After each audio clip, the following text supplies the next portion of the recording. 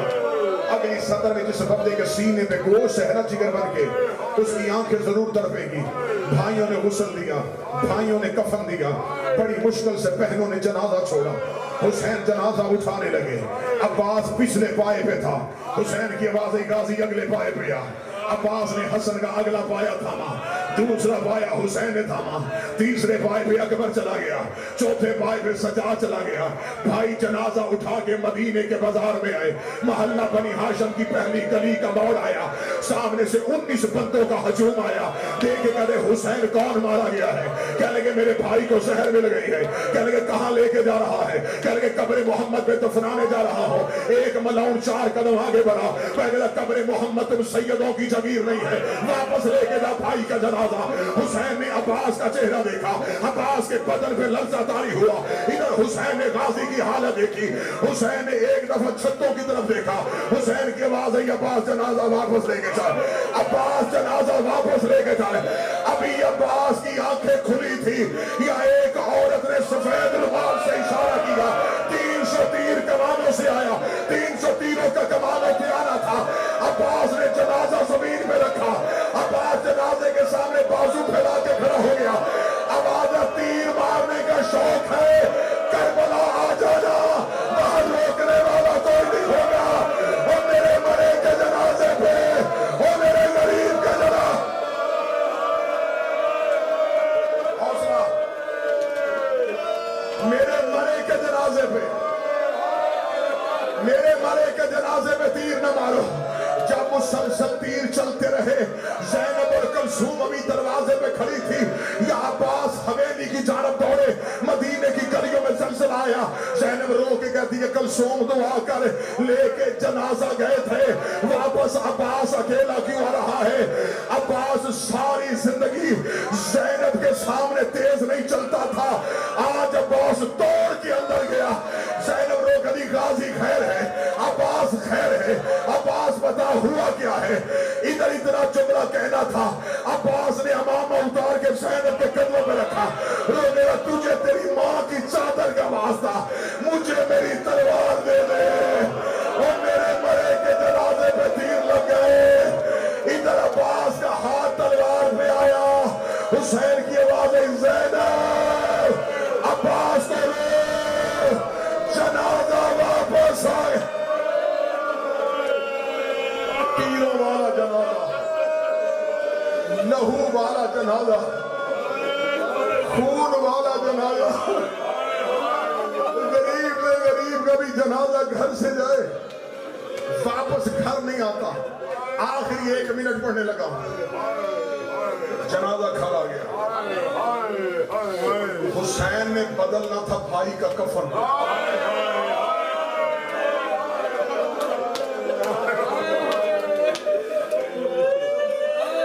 جنت سے جبریل جنت کا کفن لے کے آیا تھا.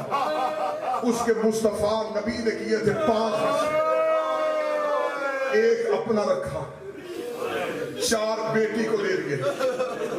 حسین کی آواز ہے زینب کفن ہے.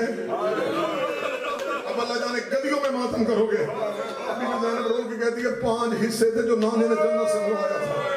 ایک نانا لے گیا, ایک ماں زہرا کو دے دیا, ایک باپ علی کو دے دیا, ایک میں نے حسن کو پہنا دیا تھا. حسین اب ایک ہے وہ تیرے حصے کا ہے. حسین کی آواز ہے میرے حصے کا کفن لا. بھائی کے گلے میں بائیں ڈاگری, تو کیا پہنے گا؟ روکے گا مجھے کفن کی ضرورت. ہائے حسن کہے جو رونے کے لیے آیا ہے, جسے خبر ہے کہ آج جنازہ اٹھنا ہے. کفن کی ضرورت نہیں پڑے گی۔ آخری جملہ میں ایسے چاہتا ہوں کہ چیخوں میں جنازہ اٹھے، محمد کی بیٹی راضی ہو۔ جیسے آباد گھروں سے جنازے اٹھتے ہیں ویسے زہرا کے گھر سے جنازہ اٹھنا چاہیے۔ ادھر حسن کا تابوت گھر میں پڑا تھا، ابھی تھوڑی دیر بعد جنازہ آئے گا نا، اس جنازے پہ دیکھنا اس میں لگے ہوں گے تیر، تم شبیہ تابوت میں تیر دیکھو گے۔ زینب دیکھ رہی تھی بھائی کے بدن پہ تیر، حسین کی آواز آئی، زینب کو حسن کا تیر نظر نہیں آنا چاہیے۔ روتی روتی حسین کے قریب آئی، رو کہتی علی کے سارے بیٹوں کو کہے حجرے سے جاؤ۔ حسین حسن کی میت چھپا رہے تھے، زینب رو کہتی نہ چھپا۔ حسن ایک دفعہ حسین بھائیوں کو لے کے گھر سے باہر جا۔ حسین رو کہتے زینب تیر کون کھینچے گا؟ رو کہتی تو کھینچنا اکبر کے جگر سے پرچی، تو نکالا اصغر کی آنکھ سے تیر، تو نکالا غازی کا تیر۔ حسن جانے زینب جانے، زینب روتی روتی حسن کے جنازے میں بیٹھی، بی بی نے نادی علی پڑھ کے پہلے تیر پہ ہاتھ ڈالا۔